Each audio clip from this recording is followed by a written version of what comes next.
They normally happen on a night just like this.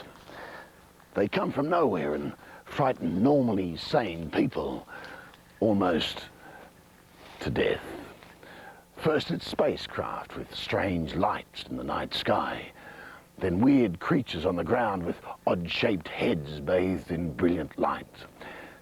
Aliens, beings from outer space. Do they really exist? Well, some of the greatest academics in the world say yes. So too do ordinary people, people who have seen them. What you are about to experience is all true.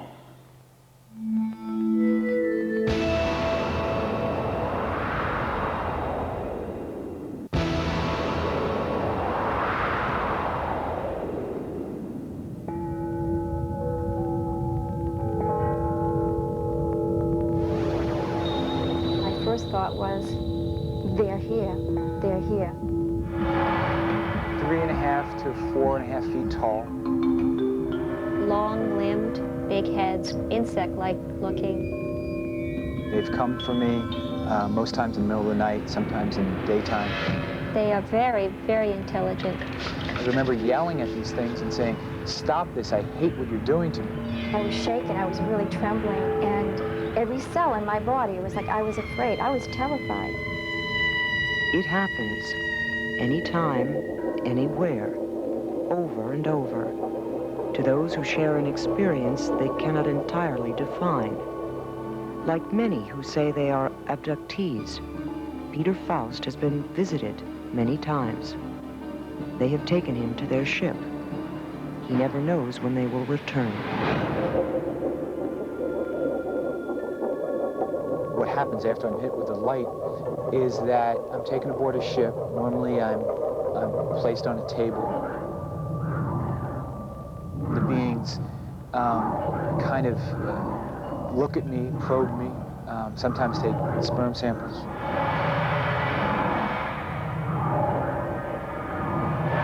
Look in my eyes, my ears, that type of thing. And then after that, I'm usually taken into another room, and I'm literally shown events of the Earth. They've showed me future, what seems to me to be future cataclysmic events that where the Earth is heading. They came for a woman we will call Susan. Her children have seen them too. Like many of the others, she's afraid to talk openly about what has happened to her. The next thing I remember is being in the air, going up, away from the highway, just sort of floating. I have the feeling of two beings beside me, but I cannot see them, and going into a ship. And then I was examined. They did some sort of procedure. On my left side, it's sketchy memories. It's almost as though time was cut, and I don't have a continuous memory. It's very disjointed, and it's very disturbing.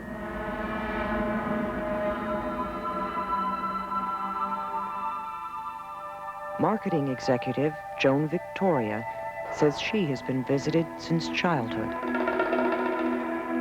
They were these 5 beings, these small, short type of life forms. And I remember running to the back door of my parents' home, trying to get in, and being taken up, and feeling very, very compacted, and then being in the dark, and then seeing a really fine beam of light and realizing I was traveling toward that beam.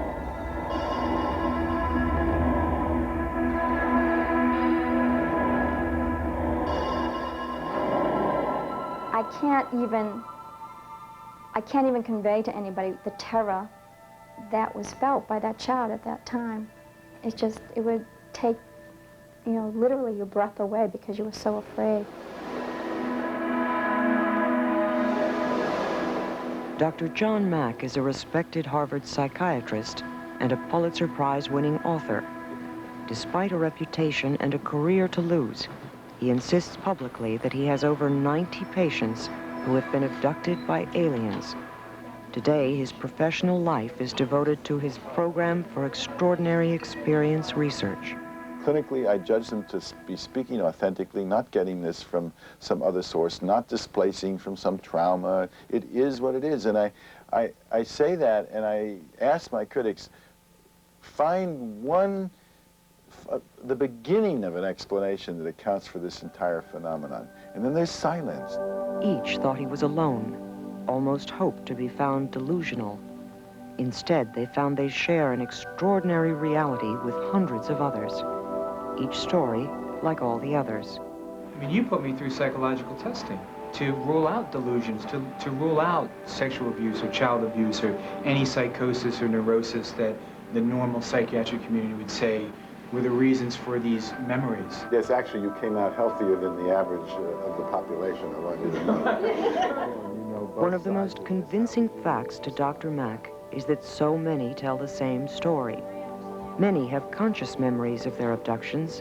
Some remember only fragments.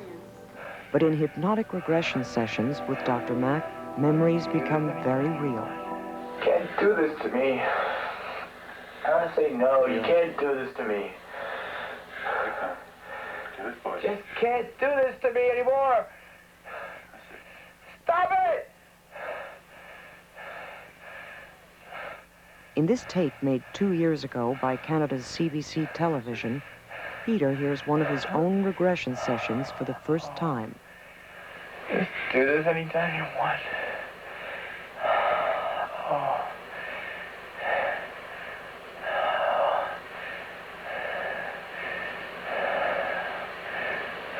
That's it. What's happening? They're taking me. Where are you? I'm laying on a table. How old are you? 18, 19. Want to express it more? The anger?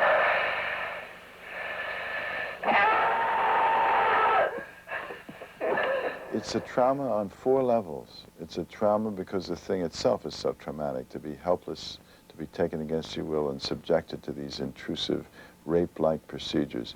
It's traumatic because of the isolation that people feel. They can't talk about it. The parents will say, well, that's your dream again, or your nightmare. Thirdly, it is philosophically shocking to people's worldview. I mean, this is not supposed to be. This, in our worldview, this is beyond extraordinary. It's impossible.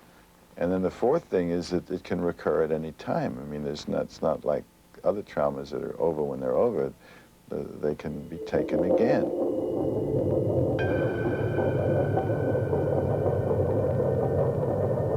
It was clear from the beginning that the sperm that was being taken from me was for some reason. And I wasn't sure of that, but I was aware that it had something to do with breeding and reproducing. And then it became clear to me later that I was somehow producing offspring. I have been presented with children that are half human, half alien, and been told that they're mine. From the stories that I'm hearing from others, it seems like there is a widespread breeding program going on. Susan insists she has carried alien pregnancies. I started to lose my waist. After about 4 months, it became unmistakable. I could feel the baby rolling and kicking. I had colostrum come in. Now this is critical. Your husband Had a vasectomy, yes. It was not his child, obviously, and I'm as faithful as the day is long. I had no explanation for it. Between the time that I went to see Dr. Mack and then the time that I went to see the gynecologist, the baby was taken. And I woke up in the morning knowing that the child was gone. Susan says every member of her family has seen the aliens. Both your children have had encounters. My daughter has had one encounter where she woke up around 7 in the morning to find a gray alien standing in her bedroom. I was woken up to hear my daughter screaming. When my son has things happen, typically I will have the same thing happen the same night. He'll talk about the little man coming. Susan says her husband never believed her until he had an experience of his own. My husband didn't believe me at first, which I fully understand. Here he is sleeping in the bed next to me, and he wasn't seeing anything. This went on for about 6 months with me trying to convince him. Finally, when I got to the deepest level of frustration, they came to the bedroom one night and showed themselves to him. And from that day on, he's been a staunch supporter. He believes because he's seen them. Peter's wife, Jamie, faced an impossible choice. Either her husband was crazy, or what he experienced was real. A powerful experience that she is excluded from, perhaps forever. I think that what affected me the most is that in feeling the withdrawal in our relationship and then finding out that there was a female alien that Peter was connected with, it felt that he couldn't, there was a time when I said, it doesn't feel like you're here with me. You know, are we in relationship here together or what? And his answer was, no, I'm not here totally with you. I am split. The emotional splitting, like a splitting of his heart, perhaps we might say, that it's half here and half there. So that the full longing of connection with me wouldn't be possible. And that was really upsetting. I feel a split very often between here and my commitment to my life here. And that includes Jamie, that includes my profession, that includes my friends and family and everything that I know and am working towards here on Earth.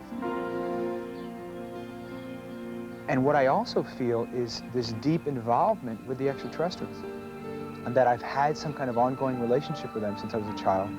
It appears that there's going to be some future event that I'm going to be involved in, or at least that's the feeling I have, and that when that time comes, I don't know what's going to happen. So it's a constant conflict in my marriage, in my profession, in my life, just in my everyday existence. So I have to keep reminding myself that I am Peter, I am married, I am a human, I live here, I have a job, I have my work, my clients, and that this is what's important today. And when and if the ETs show up, then I'll deal with that when it happens. It's my honest feeling that this is a spiritual awakening, a growth process. I think the time has come where they're trying to contact us. Some intelligence is entering into our world that we do not control, that is not simply a projection of the human mind, and that intelligence has a purpose of some sort.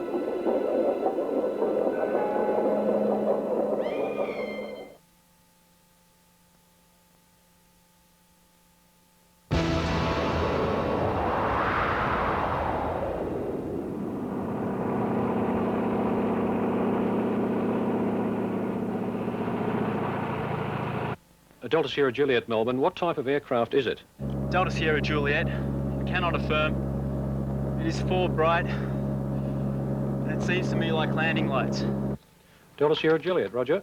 Is there any Air Force aircraft activity in the vicinity? Delta Sierra Juliet, there is no known aircraft in your vicinity. It was a clear Saturday night when Flight Services Officer Steve Roby became the last person to have any contact with a young pilot by the name of Frederick Valentich. At speeds 2-3 times I could not identify. I personally don't think that he fabricated his disappearance. Like many, Valentich's family, particularly his father Guido, believe he was taken by something from another world. I still believe that he was involved with an extraterrestrial. UFO expert Paul Norman investigated Frederick Valentich's disappearance. His verdict? Definitely a close encounter of the first kind. As far as I'm concerned, it was a genuine UFO. It's just on 14 years since Frederick Valentich's desperate radio call from over Bass Strait. To this day, no trace has been found of him or his plane. Why not? Can someone simply disappear off the face of the Earth? It was 3 days before that fateful night that Valentich started down the road that would end in his destruction. On October 18, 1978, a young civil pilot went to Melbourne's Moorabbin Airport trying to hire a plane. G'day. G'day. I'd like to hire a plane to fly to King Island. The weather's closing in Bass Strait. It's too dangerous to fly there today. I've flown in bad weather many times before. 3 days later, he was back. The weather was fine, and Frederick Valentich got the okay to fly to King Island. When VHDSJ was cleared for takeoff, all was normal, except for one thing. Valentage had not alerted anyone on King Island that he was coming. No one called, so there was no one there to turn on the landing lights. Clear for takeoff, 320, 10 to 15. If anyone should have known a light plane was on its way to King Island, it was Brian Jones. As flight service supervisor, it was his job to light the runway for incoming night traffic. I remember the day quite well. It was a Caulfield Cup day, and I've been playing golf. Brian, phone call. When I got a phone call to say that an aircraft was missing across Bass Strait, which was Delta Sierra Juliet, the Cessna 172. It should have been a routine 69-minute flight from Moorabbin, along the coast to Cape Otway, out over Bass Strait and on to King Island. But as the drama was unfolding in the night sky, other strange events were about to unfold on the ground. On that night, I decided I'd go up in the area outside the hut and take the sun setting and beautifully into the west. I took a series of photographs, about 6 in all, at around about 15, 20-second intervals, and that was it. Roy Manifold never saw or heard the mysterious object he caught on film. He could not explain the image he'd captured, and nor could Kodak.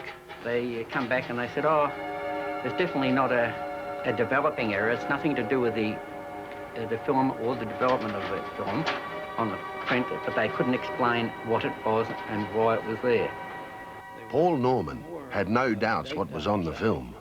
He sent the photos to the laboratories of Ground Saucer Watch in America. What they discovered was a solid, metallic object about 7 meters in diameter, about 2 kilometers out to sea. It was an unknown object rising from the water, and it had a lot of mist around it, indicating it did come from the water. After takeoff, all was normal for a while. Valentage made routine contact with air traffic control at Tullamarine. It was 19 minutes past 6. The weather was good, visibility excellent, with scattered clouds and light winds. Then came the concerned call. It was to be the last conversation Frederick Valentage ever had.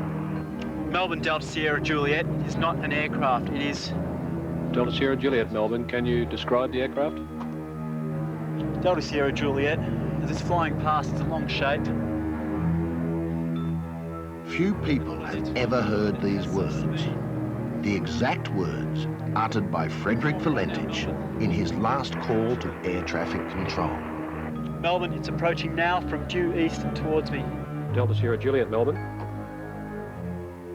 Delta Sierra Juliet seems to be playing some sort of game. He's flying over me at speeds 2-3 times I could not identify. Delta Sierra Juliet, Roger. And how large would the object be? Delta Sierra Juliet, Melbourne. It seems like it's stationary. What I'm doing right now is orbiting, and the thing is just orbiting on top of me. On King Island, life was going on as normal.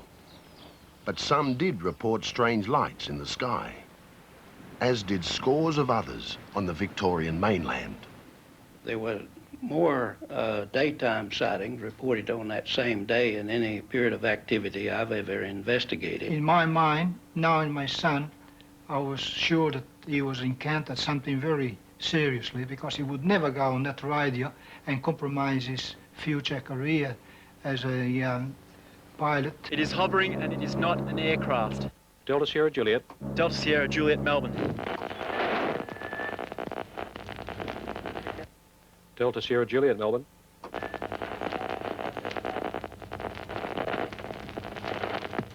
Delta Sierra Juliet. Delta Sierra Juliet, Melbourne. At 7:12 and 28 seconds, those were Frederick Valentage's last words. Then a long and loud metallic sound. The engine had the characteristics, for example, electromagnetic effect. Frederick Valentage was never heard from again. At this moment, he simply vanished. When Brian Jones was finally alerted, it was already too late. A distress phase had been raised on the aircraft, and they wanted me to get out to the airport here, turn on the runway lights and start calling the aeroplane. Delta Sierra Juliet, this is King Island. If you're reading me and cannot transmit, I'll give you the service conditions.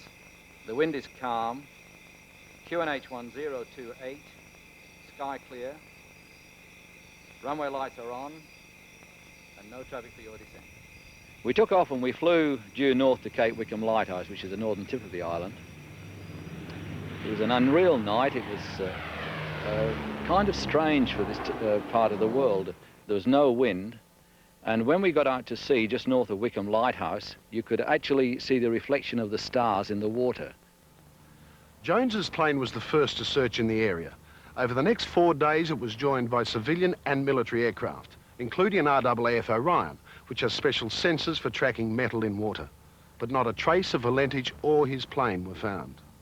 The fact so far, Valentich was flying a single-engine Cessna alone on a clear, still night. There was no other aircraft known to be in the area. Numerous people reported seeing strange lights in the sky all around the Victorian coast. Roy Manifold captures something on film that to this day has not been explained. And Frederick Valentich reports being buzzed by a mysterious flying craft.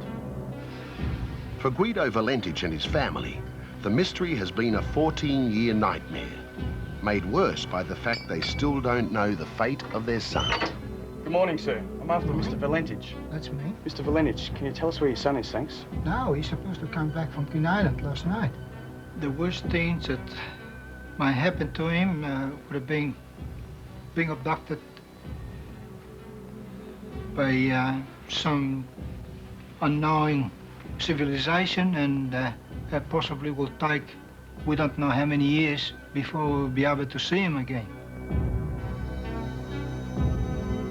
In my heart, I do believe that one day I will see him again. I don't feel that he staged his disappearance. I'm quite open on it. I really don't know.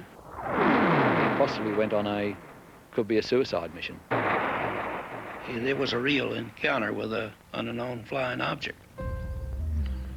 Valentich's girlfriend, Rhonda Rushton, had flown with him on every flight except his last. In a strange postscript to this story, Rhonda travelled to this motel for a rendezvous planned before his disappearance. The motel manager claims Rhonda asked for Valentich, and when told he wasn't there, seemed visibly upset.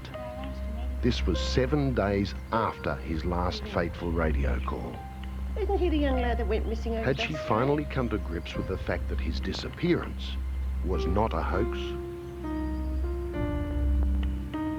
To this day, this event remains unexplained, as does the disappearance of Frederick Valentich.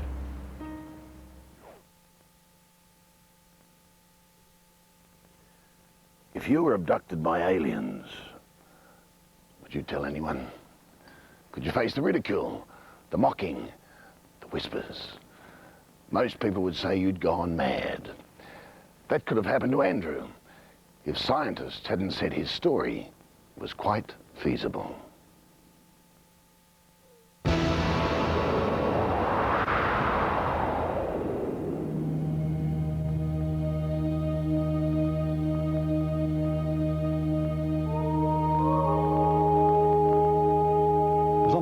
February 1992. That evening was something of which I will never forget. I was very restless. In fact, I couldn't get to sleep. Consequently, from there on in, I must have dozed off. But what happened from there on in, I really don't know how it happened, but it happened. According to Andrew, what happened was this. Suddenly, he was awake. Somehow, he had been transported and was standing in this car park outside a basketball stadium. A stadium that's located 50 kilometres from his home on the outskirts of Perth. He had no idea how he got there, but he did know he was not alone. He was surrounded by more than 30 strangers. I turned to this person alongside me and I said, "Where am I? What am I doing here?" This person looked at me and without using the spoken word, just said virtually through my mind, "You're lucky to be chosen."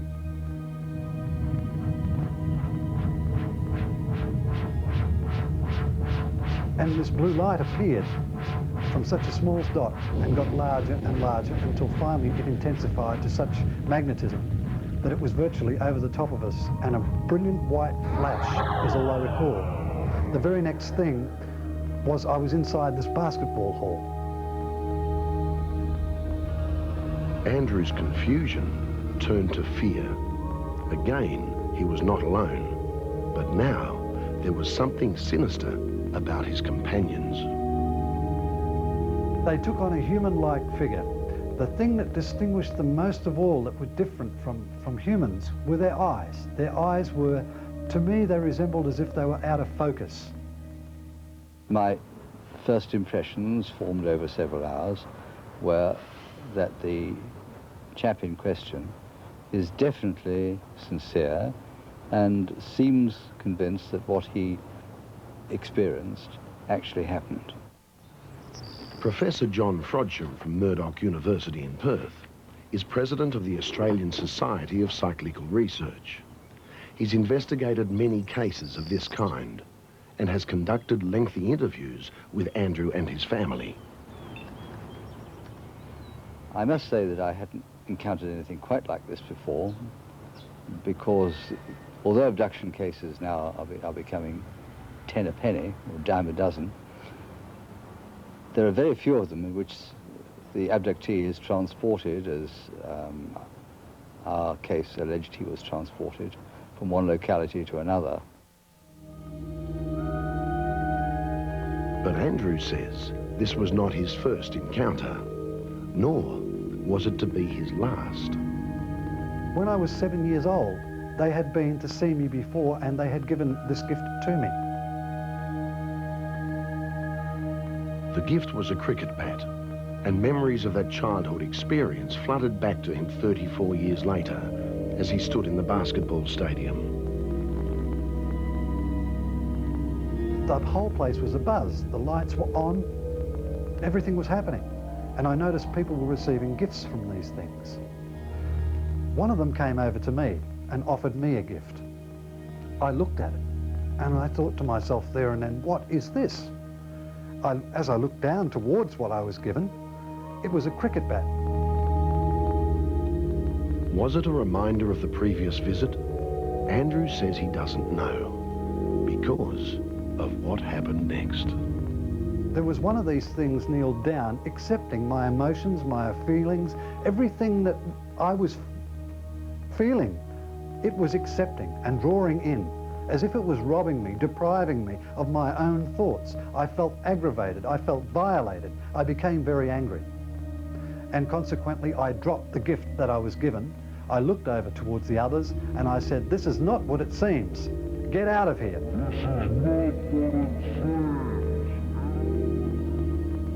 I got to the exit doors within the hall and everything just went brilliant white. The next thing I remember, I was back on my bed to where I must have dozed off asleep, and the first thing that I remembered was waking up and seeing the time. It was 2:15 a.m. But Andrew's story doesn't end there. Exactly a month later, at 2:30 a.m. on March the 4th, 1992, he was jolted out of his sleep by an intense blue light. Through the glare, he saw someone or something. It was definitely a figure. It stood approximately 4 foot, maybe 4'6" high, no taller. What was incredible was the fact that my son was being guided down the passageway by this thing. It was at this point that I noticed that my body was paralyzed. My mind was completely functional, but my body wouldn't respond. It was only when this blue misty-like figure had disappeared from my sight did I gain the strength enough to be able to get off the bed and go and grab my son. Andrew says that's when the figure vanished in a flash of white light. The next thing he remembers is finding his 10-year-old son tucked up in bed, safe but very pale and shaken. The boy was well enough to go to school next morning, but not long after, there was another mysterious problem. We were sitting down eating a lamb roast, and consequently what had happened was we'd just all finished our dinner, and my son had an irritation at the back of his throat. And this is what he coughed up when he cleared his throat. Andrew's theory is that the tiny metal object could have been implanted in the boy by the strange nocturnal visitor on March the 4th. If it should turn out to be made of an unusual metal, an unusual alloy, that's to say an alloy which is not encountered here on Earth, then of course we have a very strong lead indeed. Well, we've since had the object tested by experts at Curtin University in Perth. These are photographs of it taken under a powerful spectrograph. And the university's verdict? The object is most likely a computer component manufactured in Sweden. That verdict aside, Andrew stands by his story and adds one final twist. He says his two children sighted unidentified flying objects hovering near their house back in March 1992. And he's worried that for his family, the story is far from over. I feel a lot of fear. I fear the fact that I don't know what I'm dealing with here. I feel they're coming back. They are coming back. They told me they'd be back in 5 of our Earth years. 5 years was the time of which they'll come back and they'll see my son again. Against my wishes, there is nothing I can do. I feel completely helpless. There's no one I can turn to. There's no one I can trust.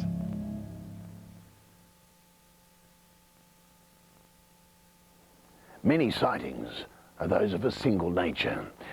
That is, one person seeing something he or she can't explain.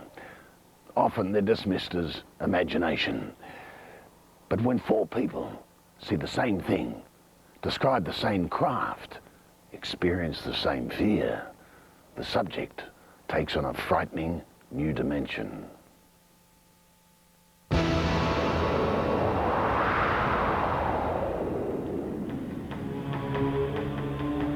4:30 a.m., July the 24th, 1994. The terror begins.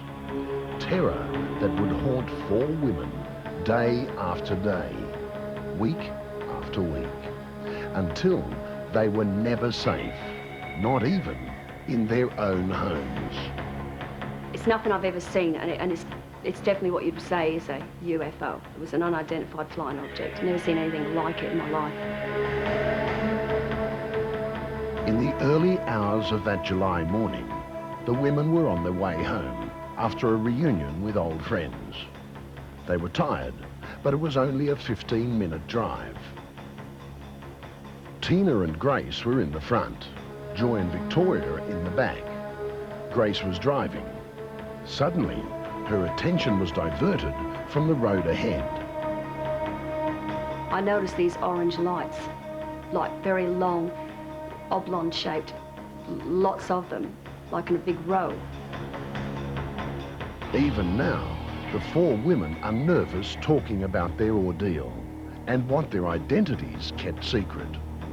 You didn't know what to think of it at first because it was multicolored. It had lots of lights and it went like a strobe light would go, and it had incredible movement in the sky, and there was nothing that would move around like it ever. They asked me what I thought it was. I said, it's a star. But it was moving, so it couldn't have been a star. So I thought maybe it's a satellite. And being skeptic, I didn't want to think what they were thinking. So in the end I said, well, I won't believe it unless it's on my tail. As it turned out, prophetic words indeed. Grace put her foot down, tried to outdistance the lights. And I was the first one to turn around, and it was like a sunset, orange, huge, that was hovering behind the car. The back of the car was just lit up so brightly, which then I turned around and there was this huge, bright, sort of like the sun. It was so bright. And I just was overwhelmed with fear, which then I turned to Grace and I said, step on it, let's get out of here. They thought safety was in sight. A parking lot, deserted, dark, but not for long. I had slammed my hand onto the security lock to lock all the doors, but it was too late because Joy had jumped out of the car and gone to the back of the car to see where it had gone. All of a sudden this thing was over the top of us, and it was just huge, and it hovered. And you didn't have to stretch your neck or look very high up or anything like that. It would have only been as high as a telegraph pole. They were afraid, very afraid. Strange lights, obviously following them, harassing them. Why? Grace was upset, made us like get back in the car. She was really scared, so we all got back in the car, and then we went to drive off. And that's when we noticed about 5 or 6 other things in the sky, but they were heaps smaller, real small. Grace accelerated. The lights did too. It seemed there was no escape, until at last they came to a driveway, a farmhouse. The lights, the craft on their tail. Frantic, Grace honked the car horn. No response, nothing. The 4 women were alone. And then 2 lights sort of come from the left. It looked like they landed. And they were pretty close, but there was a lot of trees sort of on the boundary of the property. The girls in the front, that's when they said, "Did you see that?" Their worst fears were about to be confirmed. A shadow fell across the blinding lights. A figure appeared, coming closer and closer. A silhouette, almost human, but not quite. Weird, ominous. Just what impressed me was that it was so little. It was no more than 3 or 4 foot, and it looked like a little person. And that is all they remember. That figure advancing toward them. Like a shadow came over it, and it was like it was just gone. You couldn't see it. I just started that car up, and I reversed it out so fast and just took off like crazy. The lights disappeared, and the 4 women thought the nightmare was over. But it was just beginning. First, the mystery of the missing time. It was now 6 a.m. and they'd set out at 4:30. You know, I mean, it's a 15-minute drive at the best of times. And even if you know, with the stops that we made and you allowed, you know, a couple of minutes here or there, you could account for a half an hour, but you can't account for an hour and a half. What happened to the 4 women during that missing hour? Where did the lights, the craft, the figure come from? They are questions which remain unanswered. It wasn't a plane. It definitely wasn't a plane. It was just too low. A plane would have dropped out of the sky. It was just too low, too big. I definitely think I saw a craft. I definitely think I saw a little person from one of those. That frightening night would not be put to rest. It would return to haunt each of the 4 women. There were the after effects: migraine headaches, nosebleeds, dizzy spells, and in Grace's case, terrifying flashbacks. I found it very hard to sleep. There was times that I sensed, don't ask me how because I really don't know, but I just knew there was something in my room. And this went on for quite a time. It got to a stage where I just didn't want to go to bed. I didn't want to sleep because I was so scared. Grace dreaded being at home, alone. There was that uneasy feeling that she was under surveillance, being watched. Just a feeling, Nothing tangible. Until... Little white, bright, practically even like a bluey haze around them, light that was moving around on the wall. And I'd sort of get up and go and touch something to sort of see if I could get a reflection, if it was something, always to see what could this be, but it was nothing. They'd sort of move about frantically and then disappear. Grace felt isolated. There was no one she could turn to. No one except her 3 friends. Several weeks after the first encounter, they gathered at Tina's house. That was when the lights appeared again. Tina drew the blinds, refusing to believe the worst, that it was all about to begin again. We thought, well, we didn't know where they came from, but we just sort of watched them with the blinds down, sort of when they blended together, asked them to move around in certain directions just to see if they, you know, whatever it was, would do it, and it did. The lights moved around in whatever direction you told it to go into, whether it was up and down or right and left or, you know, it didn't matter. You know, jump to the other wall, it just did.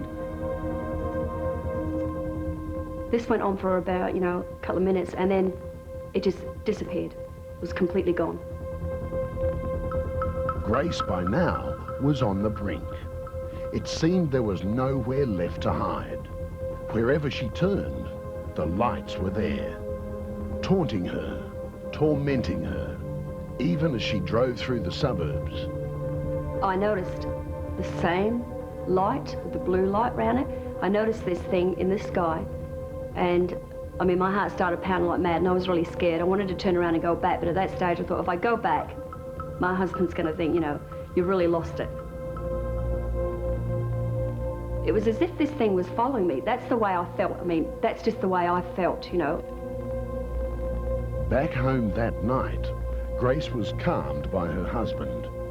The family settled down, tried to sleep, and then...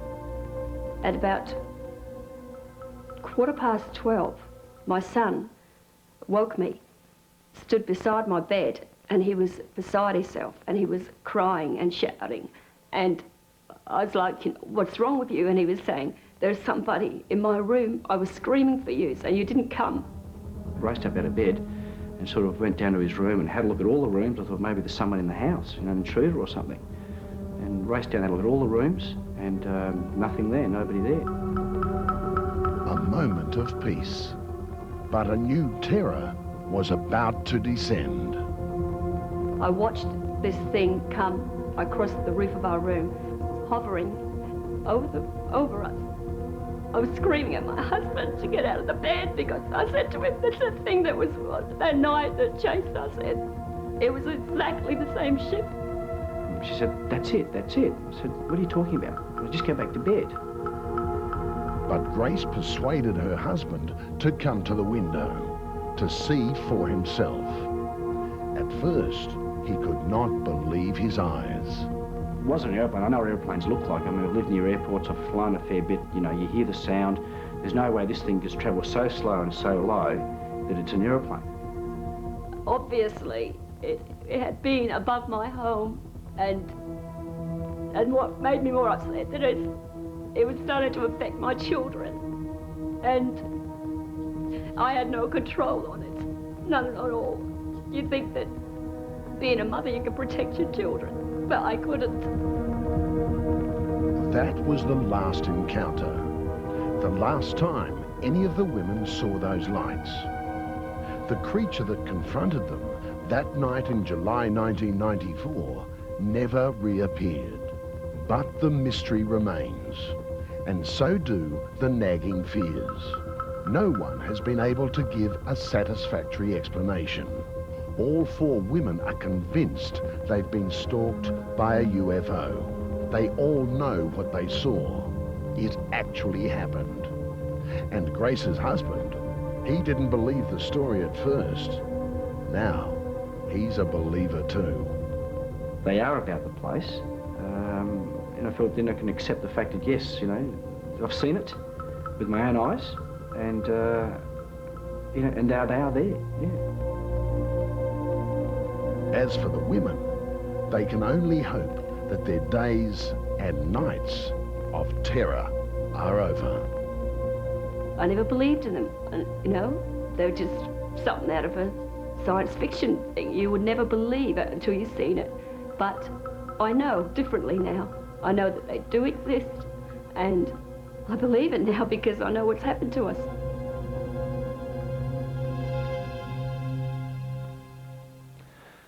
Out here at night, things happen that most people never know about. Lights glow, weird noises come from nowhere, and things vanish without trace. Other things appear, like strange crop circles, and no one knows how or why.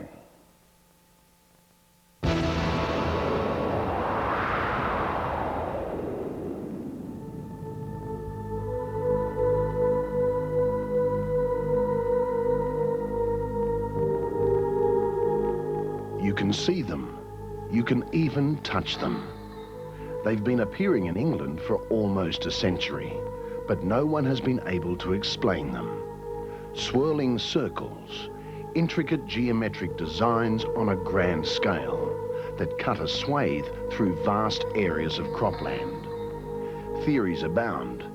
Meteorological forces, messages from out of space, a man-made hoax. All have been investigated, but the mystery of the crop circles remains as unfathomable as ever. And now, from outback Australia, another clue in this intriguing puzzle.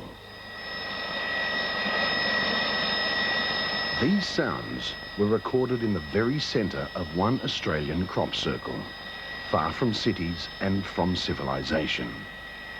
This is the first time they've been broadcast anywhere in the world. And even though the experts have played them over and over, fed them through computer after computer, analysed them and re-analysed them, the secret of these sounds has never been unlocked.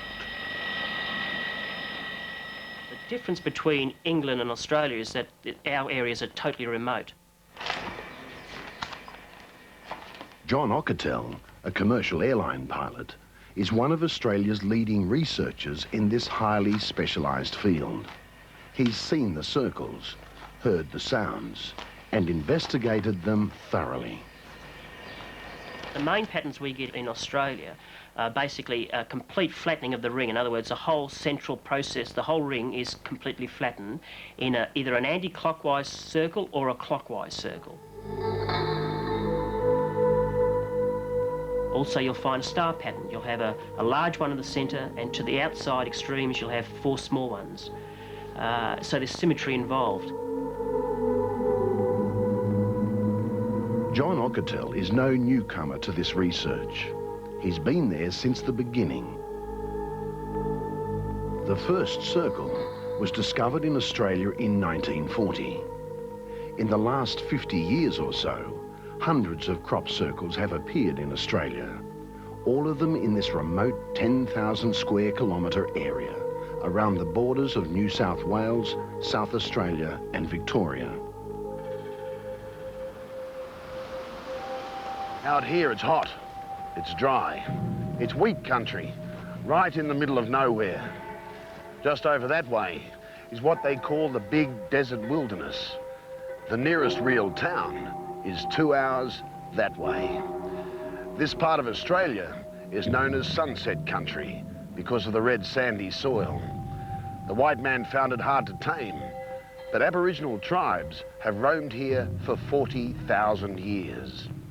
It's a land of legends and mystery, none more intriguing than the mystery of the crop circles. It's a mystery that crept into the lives of Rex and Nance Jolly in 1989. They're no-nonsense, hard-working country folk who have worked on the land all their lives. In the summer of '89, all their gambles and their toil was about to pay off. As far as the eye could see was the season's bumper wheat crop, ready for the harvest to begin.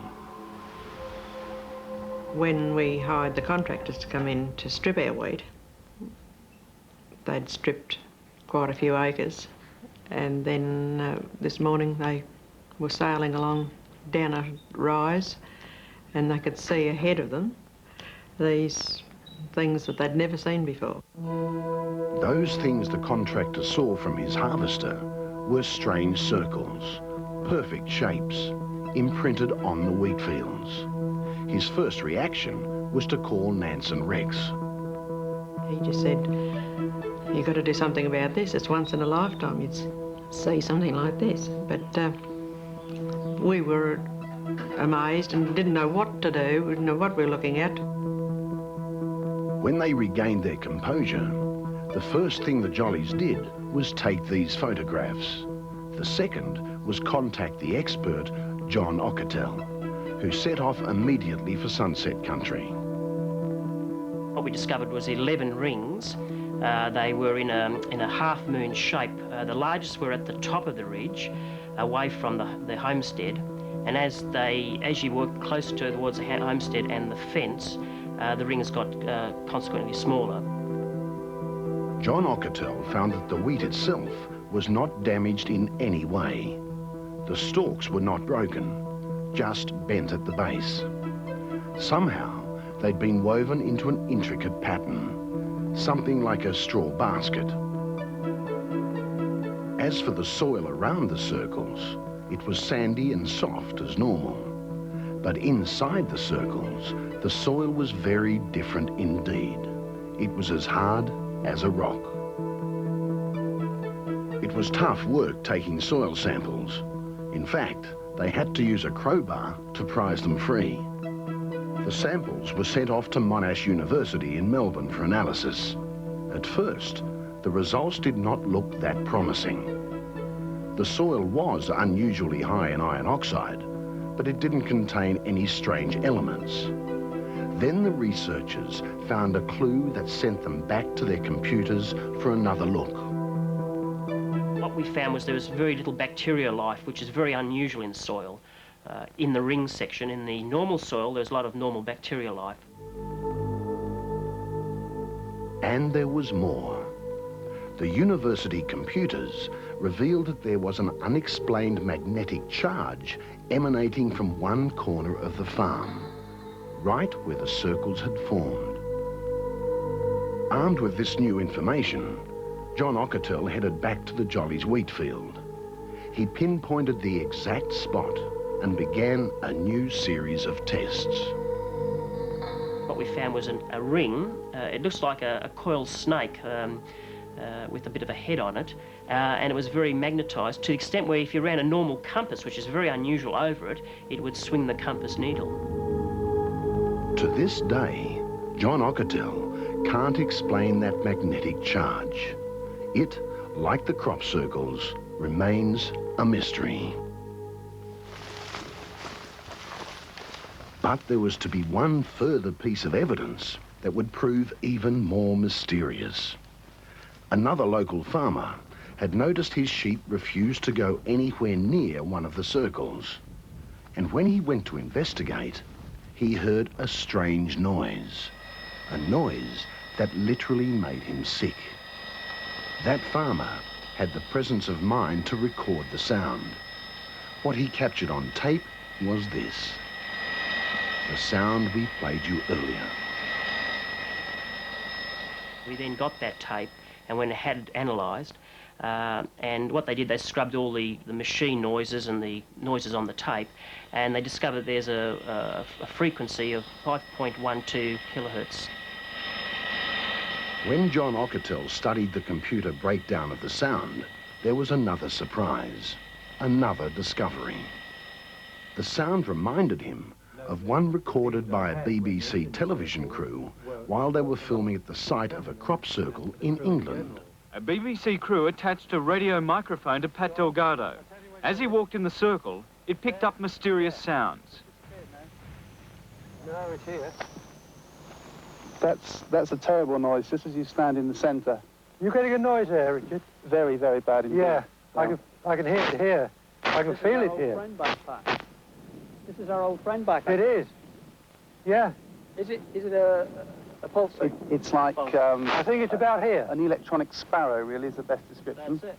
That's it, yeah. Yeah? This is the same noise as we're having analysed at Sussex now. Just in the centre of the circle. Now, the funny thing is that our sound is in the same range as the one that was discovered in England. So it's maybe very important.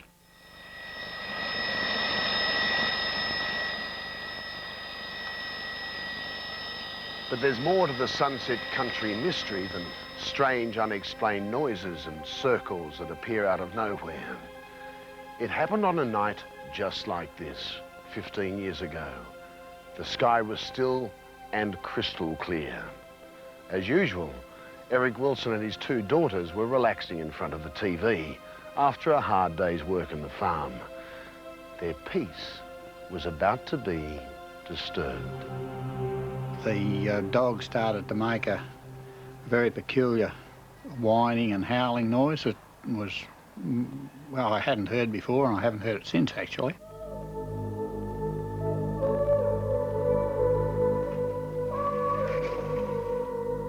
I came outside to investigate what the problem was and saw this light above, over the dam.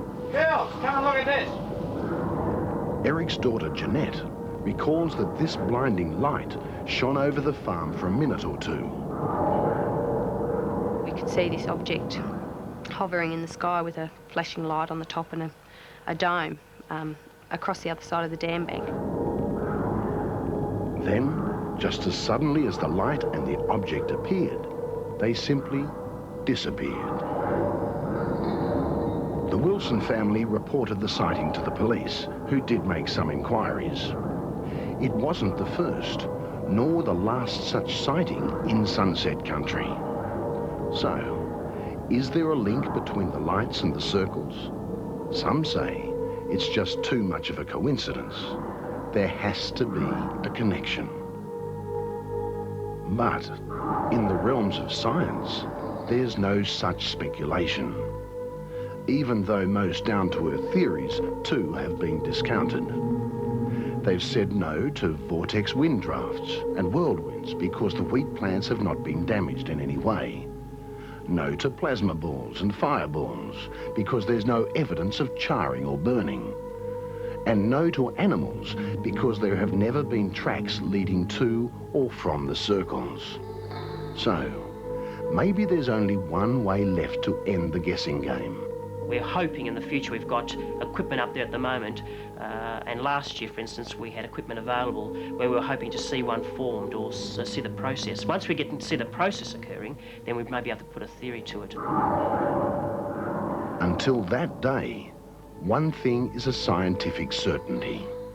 Crop circles do exist. They have appeared in many countries: England, the United States, Canada, and Australia. The only problem is, we still don't know who or what is creating them.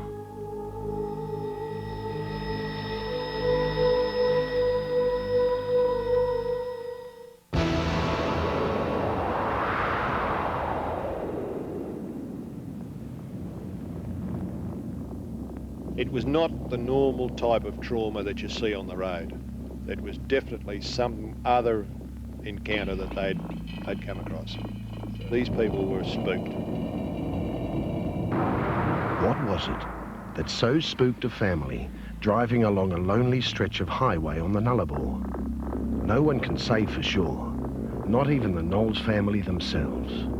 Well, the best way to describe the experience was, it wasn't like reality, it was just like a dream, but it was real. You couldn't say there is anything out of the ordinary about the Knowles family, Faye and her sons Patrick, Sean and Wayne. But something out of the ordinary certainly happened to them on January the 20th, 1988. They were driving the 3,500 kilometres from their home in Perth to Melbourne. It was 3 a.m. Sean was at the wheel. His brother Patrick was asleep beside him. The desert was cool and clear as they entered Majura Pass in the middle of the Nullarbor. Then, out of nowhere, Sean saw it. A dazzling white light headed straight for them. He told me, "Hey, Pat, wake up." there's something in front of us. And I said, what do you mean? He goes, wake up and check it out. He goes, look at that. He goes, it's a UFO. Sean panicked, tried to swerve out of the way, but still the object bore down on them. But that was only the beginning. Sean put his foot down and sped off along the highway. It chased us for about a half hour, and then somehow it got in front of us. It must have went around us, and the faster we went, the faster this object went. And before we knew it, this object landed on a car. Next, the unbelievable happened. To this day, the Knowles family are adamant that their car was actually lifted off the ground. If this is right, they were left suspended in midair. Sean, the driver, blacked out. The others became hysterical. My mum was crying and screaming, just saying, we're going to die, we're going to die, we're going to die. And all I just thought was, my God, this is it, you know. I just thought, why us? For God's sake, why us? And all I can remember then was we were dropped. As the car crashed back to Earth, Sean regained consciousness. In terror, the family fled from the car and hid in the saltbush scrub. After a while, the object slowly moved away and the Knowles headed for the nearest civilization, the Mundrabilla Roadhouse. What they didn't know was that Melbourne trucker Graham Henley had been driving on the same stretch of road that night. He arrived at the Mundrabilla Roadhouse just before dawn, just before the Knowles family. This blue Telstar came in a hell of a hurry. And these three young fellas and their mother jumped out of it. They were all talking at once. And the funny noises that one of them was making, he was obviously scared, witless.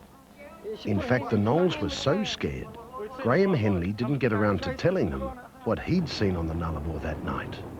A bright magnesium type of light. It just swerved and veered all over one side of the vehicle to the other. And what the heck's going on, you know? So I sort of accelerated a bit more and kept going, and then all of a sudden it disappeared. Just faded almost to nothing. Back it came again, and I thought, goodness knows, it must be a helicopter or a roo shooter or something like this, having a bit of fun, and I never took much more notice of it. But after talking to the Knowles family at the Mundrabilla Roadhouse, Henley did take notice. In fact, he and another truck driver drove back to Majura Pass, where they found evidence that seemed to back up what the Knowles had said. Everything was exactly where they'd turned around, the skid marks on the road, where they'd hidden in the bushes. One of the boys had cut the tops of his toes in the gravel, and you could even see the little drops of blood on the gravel and the sand and stuff where it was. The incident and the Knowles captured headlines around the world. The police were called in, and the Knowles car was impounded. Experts tested it, but they could find no concrete evidence of an alien encounter. And so that was where the authorities let the matter rest. No, I don't really think a lot of it has been investigated the way it should. But there was certainly, to my way of thinking, there was enough evidence to warrant a thorough investigation.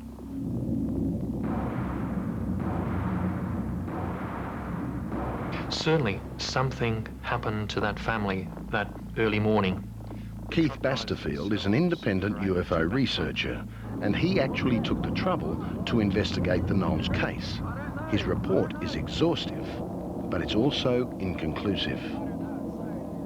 The manner in which the whole external factors came to deal with that family, in fact, probably has ruined us ever really knowing, because of the competing elements. The media wanting a quick story, sensational story, which is fine. That's their job. The police, who were disinterested once they found that they had a cookie UFO experience to deal with. The UFO researchers, because they couldn't really sit down to quietly explore the case. And the family themselves, because they suddenly found themselves the focus of an international effort when they were simply trying to get to Melbourne on holidays. I don't think we'll ever know. Nevertheless, 5 years down the track, the Knowles family are still sticking to their story. Oh, bloody oath, yeah. You betcha. They can think what they want, but I know what I know.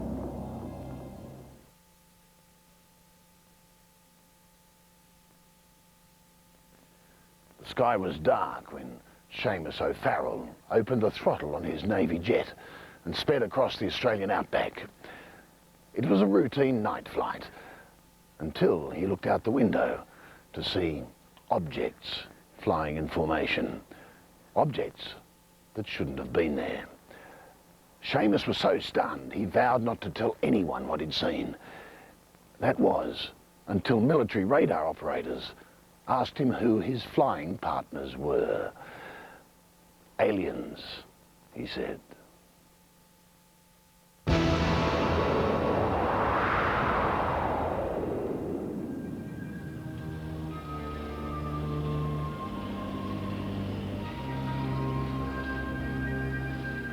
The year is 1954, and 25-year-old Lieutenant Seamus O'Farrell is preparing for a lone flight, a flight that will haunt him for the rest of his life. It's the evening of August 31st, and Lieutenant O'Farrell has been briefed for a navigational patrol and exercise that will take him from the Nara Naval Air Station in southern New South Wales, west to Young, Temora and Yass, and then back to base. His aircraft, the Sea Fury, is the fastest piston-engined plane in the air. Top speed, 400 knots.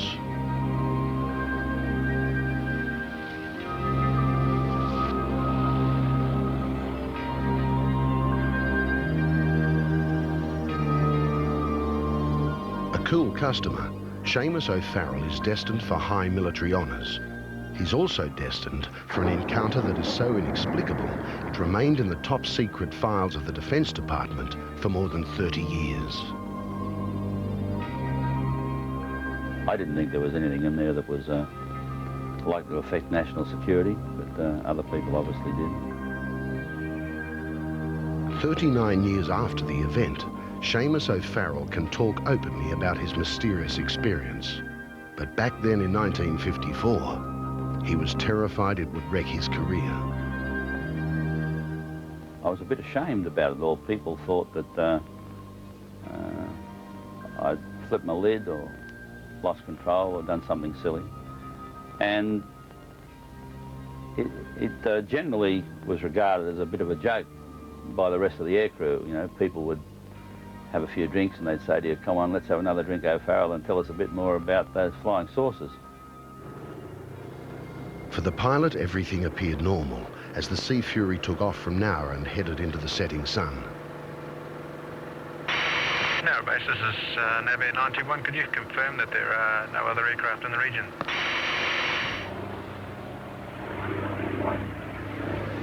The actual tapes of the radio transmissions between the Sea Fury and Nowra base have been erased by the Defence Department. But the conversations you will hear in this story are as close as we can get to the real thing. They are the recollections of the pilot, Seamus O'Farrell, and his link with Nowra base radar operator, Petty Officer Keith Jessup. The first two legs of the flight were uneventful, but as Lieutenant O'Farrell turned into the last leg, Petty Officer Jessup noticed something unusual happening on his radar screen. Two strange echoes. Echoes that were closing in fast on the Sea Fury.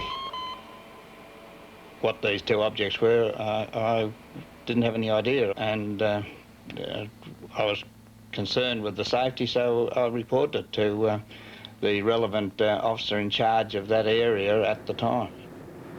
A full minute later, Seamus O'Farrell in Sea Fury 921 realised he was not alone up there at 13,000 feet. Base 921, we have you on screen with two other echoes. Can you confirm? Over. Nav Air 921 tracking, yes, Nowra 13,000 feet in close formation with two other aircraft. They were formating with me. They were moving along with me and holding their station with me. And they were about the same distance out on either side. Nowra Base 921, can you identify aircraft for us, please? Nav Air 921, negative. Try to picture Seamus O'Farrell's predicament. When he left Nowra, he had been briefed that there would be no other aircraft on his flight path. Suddenly, he was confronted with the impossible. Two unidentified craft, two brilliant white lights, flying in formation with the Sea Fury. One was about 30 metres on his port side, the other 30 metres to starboard. At the time, I just knew that there shouldn't have been anything else there, and I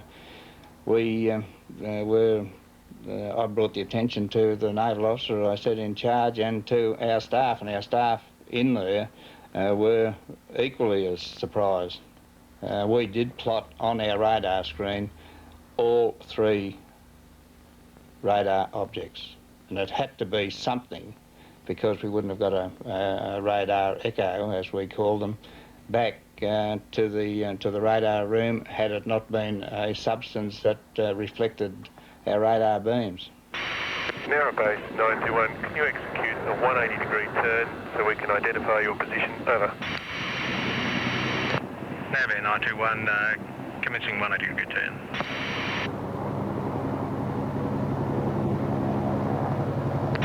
Narrow base 921, complete 360 return to track. Over.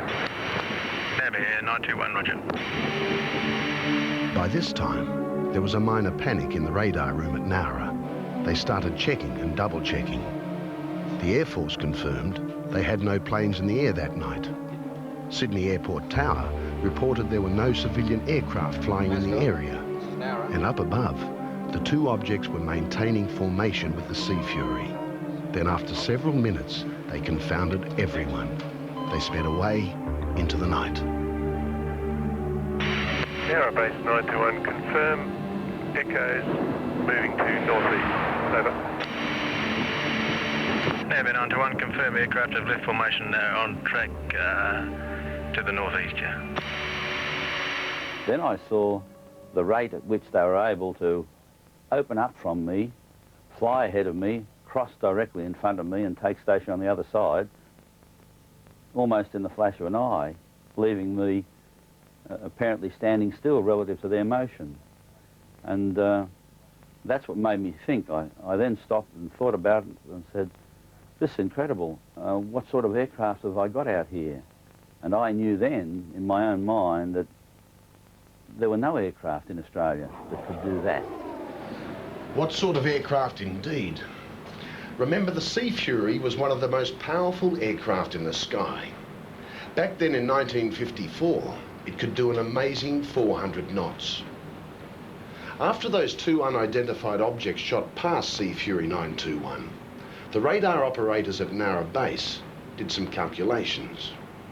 They estimated that the UFOs had to be travelling, really travelling, at over 1,000 knots. When Lieutenant O'Farrell arrived back at Nowra Base, there was a welcoming committee waiting for him. He was immediately ordered to sickbay for an exhaustive series of tests. The medicos questioned his drinking habits, his state of mind, his fitness, just about everything. But Seamus O'Farrell was given a clean bill of health. So clean, in fact, that he went on to become one of the Navy's top pilots and eventually naval attaché in Washington. As the years went by, I became more embarrassed, and I just wiped it out of memory and never worried about it again. It was always intrigued me. It's always worried me. I saw no explanation, but I didn't see any need to tell anybody else about it or talk about it. Despite his distinguished career, Seamus O'Farrell's file remained secret for more than 30 years. When it was finally declassified, the file revealed there were two more independent witnesses to the incident. An engineer working on a radio tower at Marulan in western New South Wales had sighted the objects as they flew overhead. And an air traffic controller at Sydney Airport logged unusual lights passing to the south of the city. The first civilian to study the file was UFO researcher and investigator Bill Chalker. One has to bear in mind the credentials that come with the sighting. You have a highly qualified and experienced pilot. You have confirmation from the ground from the radar operator. You have two separate ground witnesses, all confirming the presence of an unidentified or two unidentified aircraft of some description, and doing things that were apparently inexplicable or beyond the capabilities apparent at that time. Seamus O'Farrell has no doubt what he saw that evening in 1954. And because of the evidence, especially the documented radar sightings, a United States government report rated this close encounter as one of the 13 most significant in the world. To this day, I'm as certain as I was then that I saw two objects flying in close formation with me, and I'm convinced they weren't aeroplanes that come from the Navy, the Army, or the Air Force, or civil aviation. Whatever they were very fast craft, and they were very good performance.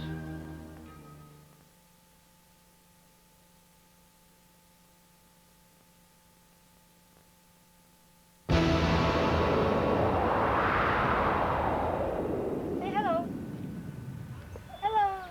Just your average home video. Doting grandparents capturing the antics of their favourite grandson. Big boy now. A Friday afternoon in the suburbs. It's summer, it's sunny. But there is something strange in the atmosphere. Something mysterious that appears on the video. An unidentified object flying overhead. An object that cannot be explained in any earthly terms. We call it a genuine UFO, an unidentified flying object. Now, I want to clarify this. It doesn't mean aliens, from Mars. It's an object of some sort in control. You might say, why wasn't it a balloon? Well, apart from the analysis, we were able to identify, by looking at it, that it wasn't a balloon, and also its height. Also, we checked with the Department of Transport and with the Meteorology Department to see when the balloons were launched, and there was nothing in the area. But this object is the most important quality of the object is there's some control to it, and it's airborne and it's solid, so it's unidentified in that sense.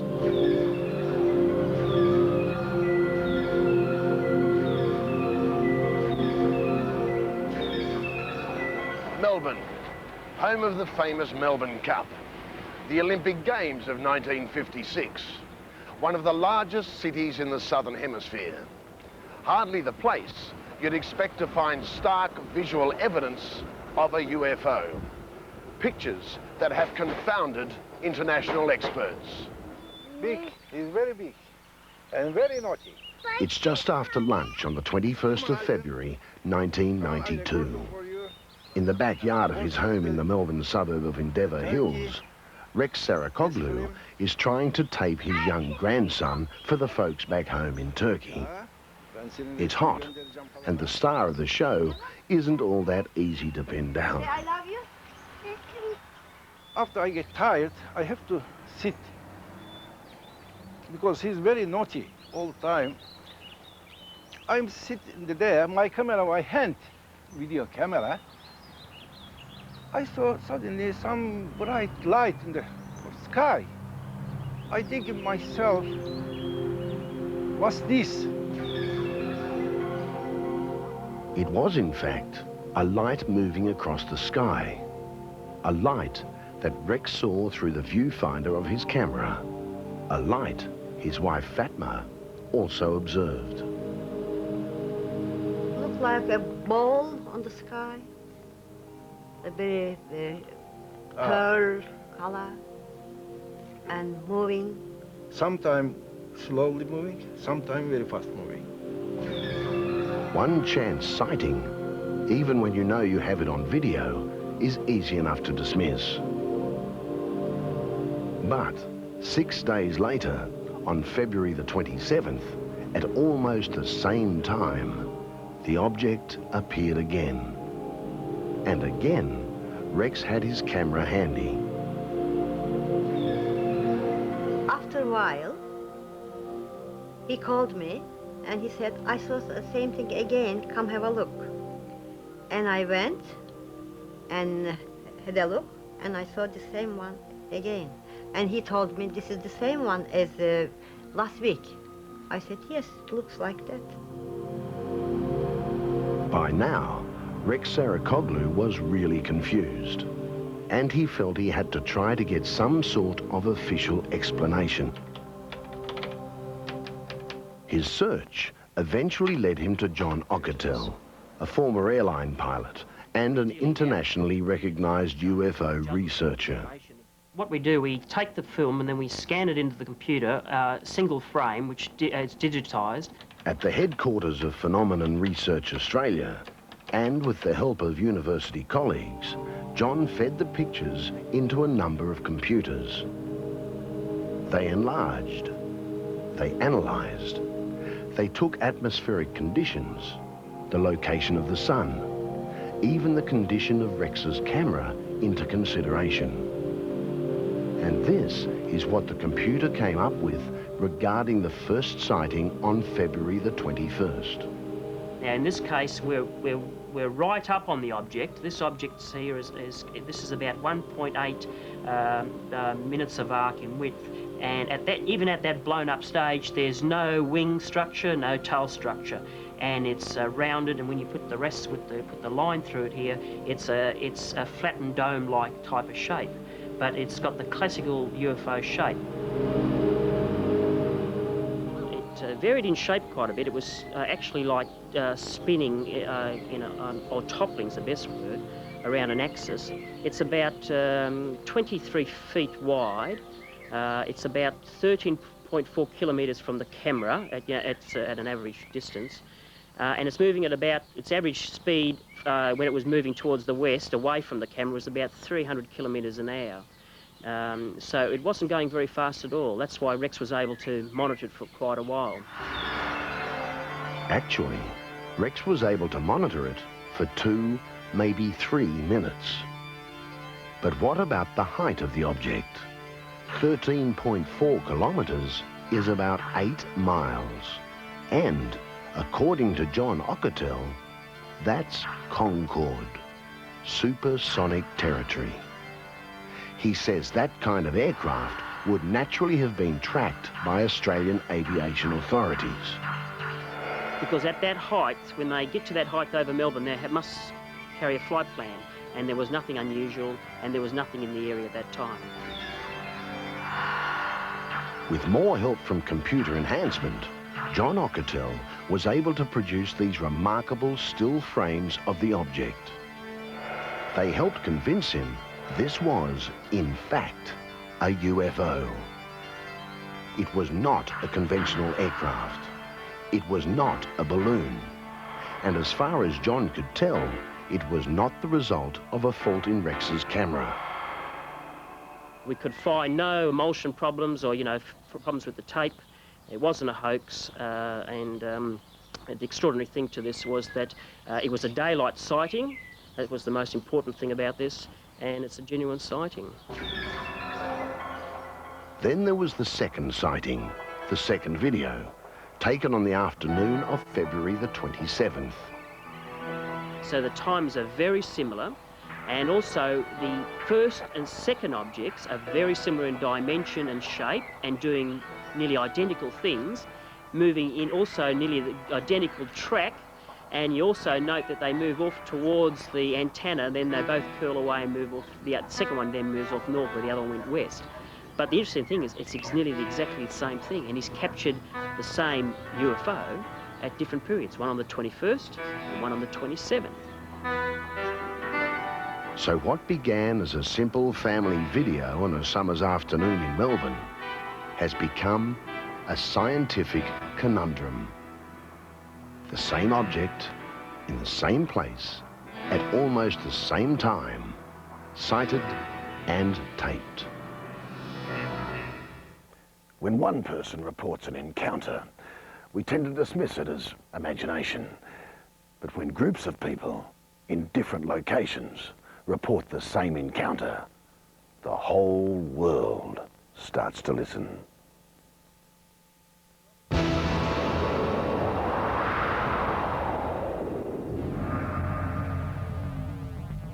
I felt the most incredible fear go through me. It was like a power source of some sort. I was raving hysterically. I was convinced I was face on with the epitome of all evil. A terrifying encounter of the worst kind. Blinding lights, towering figures with blazing red eyes, an overpowering sense of menace that ended in violence, a nightmare, or an attack by aliens. Kelly Carl knows what she experienced, and all the evidence points to a UFO and its grotesque crew. I suppose some people might compare it to being raped, you know what I mean? It's such a shock to the system that it's something you can never forget. Kelly Carl still bears the emotional scars of that encounter. So much so that she asked us to protect her identity as much as we could. Returning to the scene reopens old wounds, brings the fragmented memories flooding back. Memories of a terrifying night 2 years ago when she confronted unearthly evil. It's something that wasn't supposed to exist, and it does. It's as simple as that, it does. It exists. There's nothing anyone can tell me to say it doesn't now. Yet 2 years ago, if someone had told me that they'd had a run-in with a UFO, I suppose I would have thought they needed to be locked up.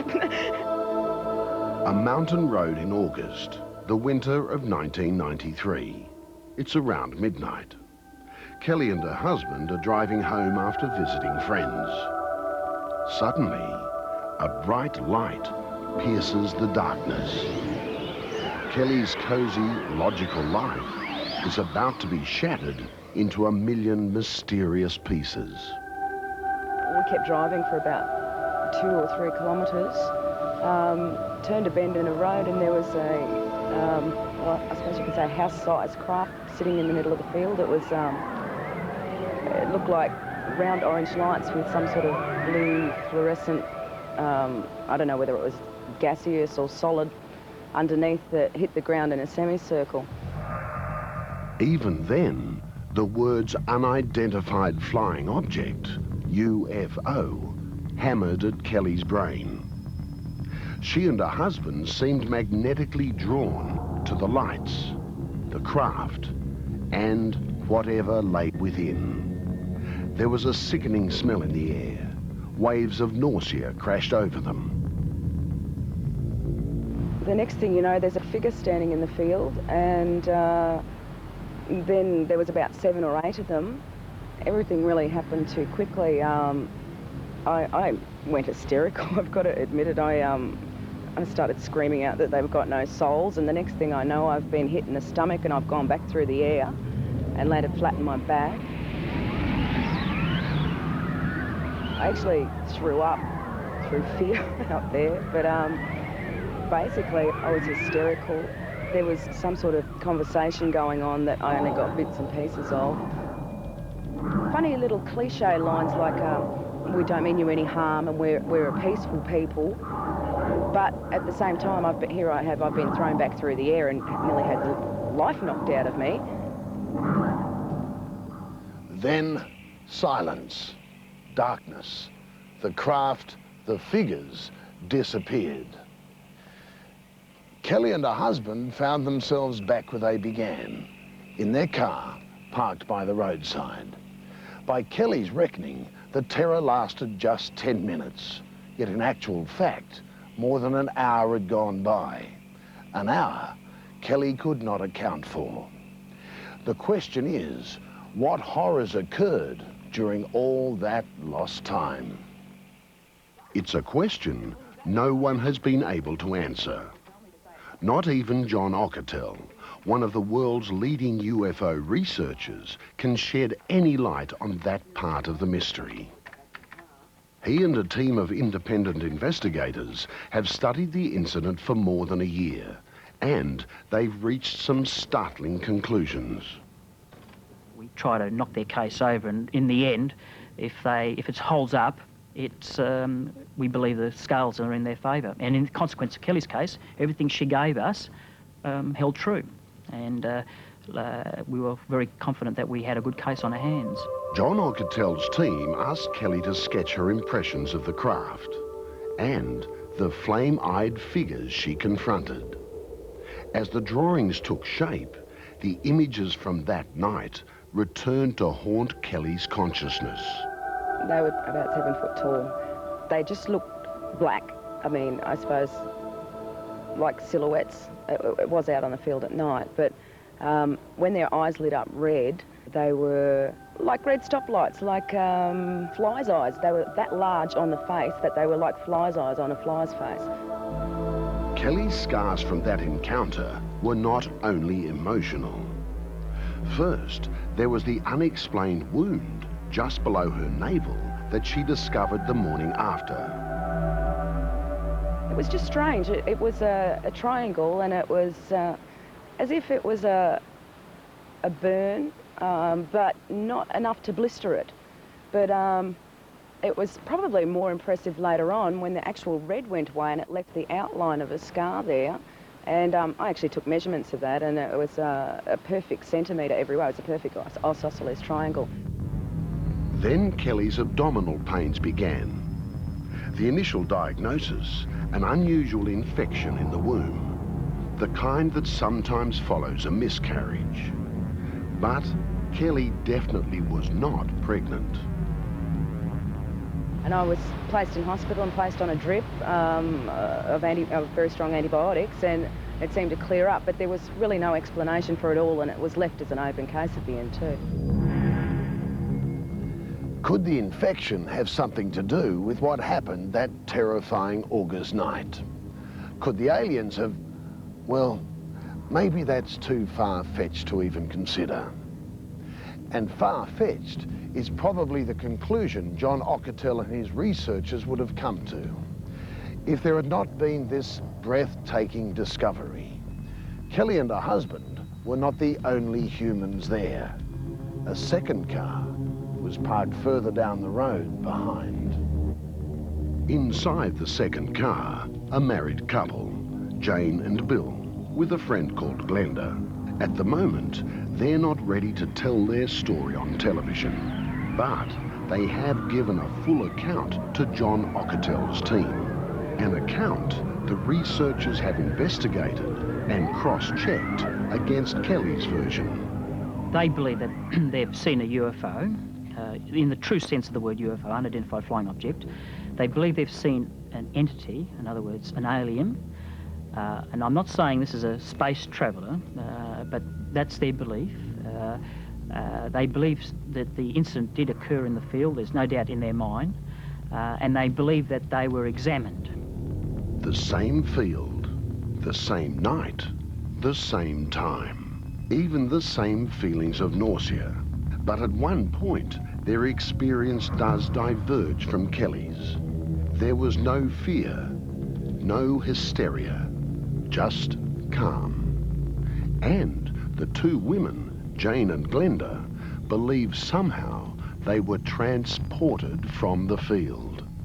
They describe them being in a craft of some sort. They're in a position where they're laying on their back. They can view the roof.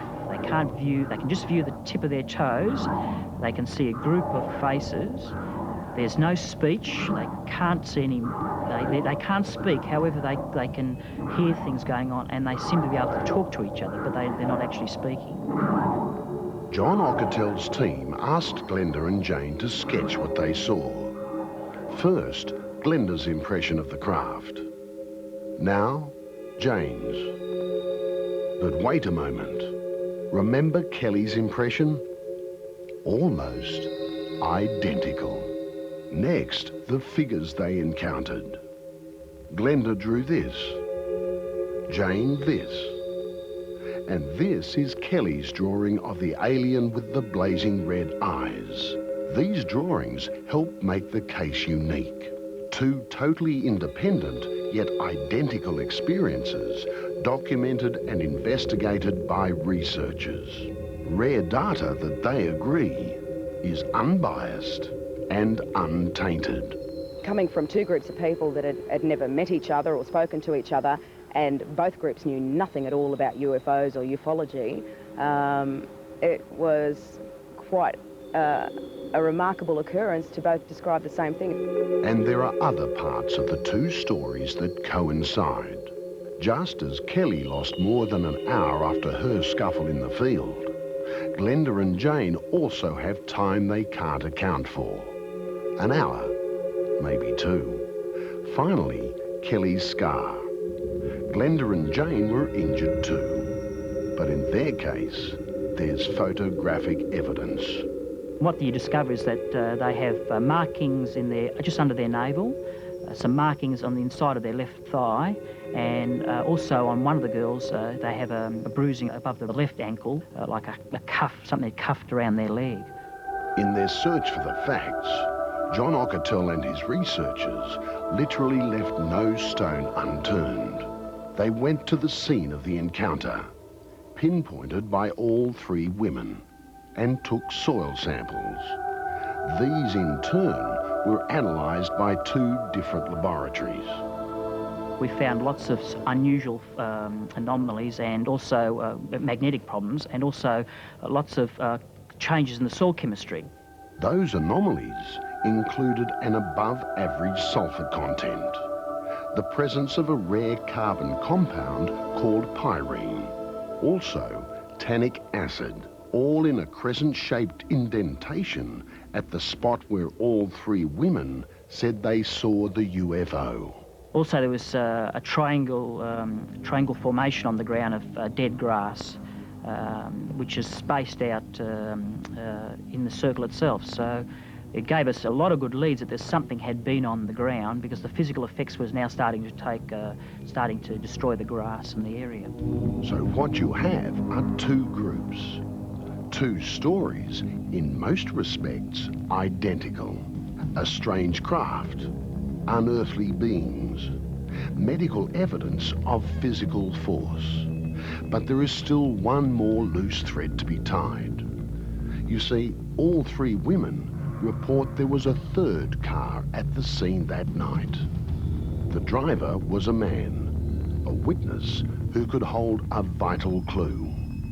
We believe he's still out there, and he'll be suffering like they all suffer with this lack of memory and this lost period of time, even probably to the extent where he thinks he's going mad, so he's still out there.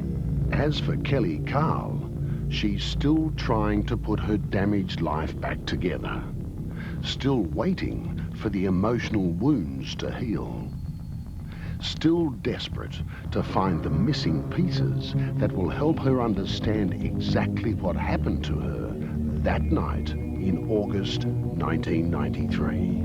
You know, I was a married woman with 3 kids. I was just an average housewife. I mean, now it's ruined my marriage. It's ruined my life. It's almost to the stage where I wonder if I'm ever going to be able to have a normal life, because somewhere along the line someone's going to know that, you know, this has happened to me.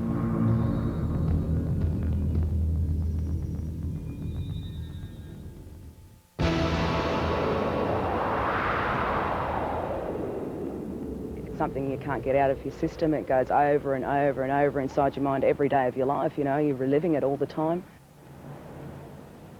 It's a feeling Peter Curry knows well, a feeling he's had since a July night in 1988. As a young man on the move, the boss of a construction company, he's used to dealing with the real world, the tangible. That night, as he lay watching television in his room, he entered another world, a world of the intangible, the unknown. All of a sudden I felt something grab me on the ankle, and I just got a sensation of pins and needles running up through my body. I was 23 years old at the time, and I thought, geez, I'm paralysed, and I got the feeling and the thoughts were going through my mind that I'll never walk again, and from that time onwards I'm going to be in a wheelchair. Peter Curry couldn't move, but he could think, he could see. And what he saw when he looked to his right was like nothing on earth. They would have been 3 to 4 foot in height, wearing hoods or robes, with hoods like a monk's robe, for example. They had like a very wrinkly forehead. They had shiny, dark face. Their skin was like a shiny, black, leathery look to it. Their mouths, their lips were pretty large, and they didn't make any noise or speak or anything like that. And at the foot of Peter's bed, he saw two more figures, more hideous than the first. They were taller, 7 to 8 foot tall. They had the oval, big, large black eyes, goldish coloured skin, pointed chin, very small mouth, like just a slit for the mouth, and two little holes for what nose or nostrils where they'd be. At that point, one of the tall figures moved closer. Then I noticed in his hand he had, I'd say it was like a needle of some type, a syringe, and he pointed it to the top of my head, right about there. And as he inserted it in, I mean, I didn't feel any pain whatsoever. But as soon as that was inserted in my head, I blanked out. This is Peter Curry's impression of that encounter. He says an encounter with aliens. To me, they were alien, you know, in the sense that I'd never seen that type before. So to me, they were alien. They were from some other dimension, some other planet. I don't know where they come from. But it was a shock to have them in my room anyway. The next morning, Peter found a scar, like a cigarette burn on his leg. He went to his doctor, and her diagnosis: it's impossible to say what the actual cause was. Peter Curry also talked to his fiancée about the experience. I was explaining to her what happened, and I pointed to the top of my head, and when I did that, I just touched it, and under my nail there was dried blood. And she had a look, and she basically said to me, "There's a puncture mark there." Peter's thought deeply about his experience. There's one aspect that baffles him. After the initial shock of the paralysis, he felt no fear, none at all. I felt like they cared, I really do. You know, I really felt that the emotion that this being was projecting towards me was true and real. It wasn't imagination at all. Kath Ross also felt an aura of calmness, of peace, during her brush with the unknown. That was more than 7 years ago.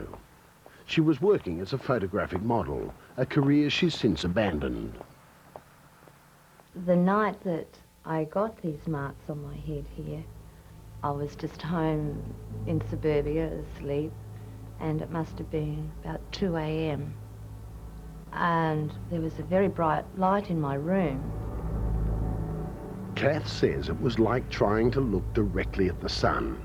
She couldn't open her eyes. She saw nothing, but she felt 3 light touches on her forehead, 3 pinpricks. Then she too blacked out and slept until later that morning. And I would walk past a mirror, and it looked like I had a tennis ball in my head. It was so huge.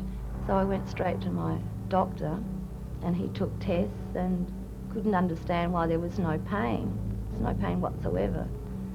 And it took about 3 weeks before the swelling subsided, and it left me with these 3 scars.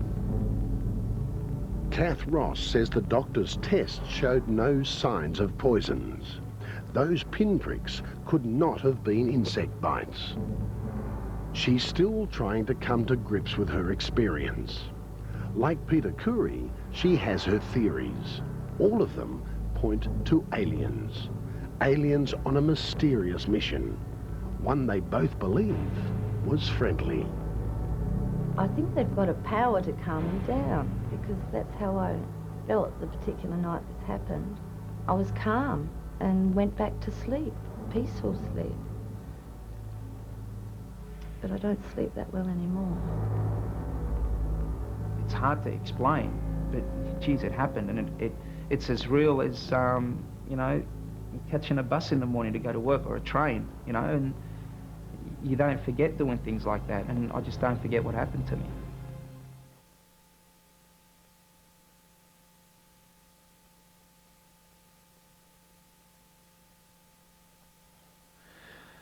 Everything you've seen is documented fact. The people interviewed were not actors. They were the people actually involved in each story. Normal people who have had their lives turned upside down by the experience.